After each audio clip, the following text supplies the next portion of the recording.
And that's how I knew he needed help with his squat, because I saw the video. I was like, oh, I've watched that a million times. He must need help with his squat.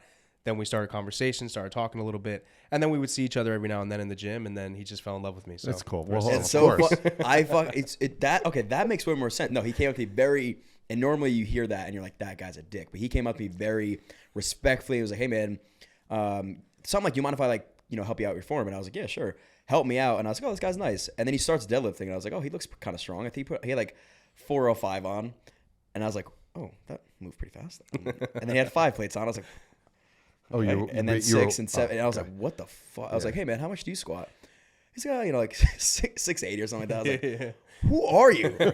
I was like, what's going on? So that ever since then we became really close. And again, like I said, I've been able to thankfully join the journey that he's been on. Great. Well, that's good stuff. It's been a two-way street though, because at that time, Johnny Drinks, the page on TikTok, was like 200,000 followers. Oh yeah, dog. Right. It was like 220. Right. Not even. Right. There was nothing else other than that. Yeah. And like he was, what we felt like, both of us felt like he was killing it at that time. Yeah. And so, it's a two-way street, man. And I'm sure we'll talk about this, but you are the crowd you keep. And like, yeah, I had lifting, but this man was at the time you had Stu United, which was an app that you built from the ground up, right? So like you were doing your thing in a different field, and we were both kind of like, I felt like maybe you were a little bit further ahead than I was at that time, but in our respective industries, we were both almost at the same point in terms of the inflection point, So yeah, it was cool, man. That's so funny. Hey guys, if you enjoyed this clip, be sure to check this one out right here, because it's just as good, or maybe even better.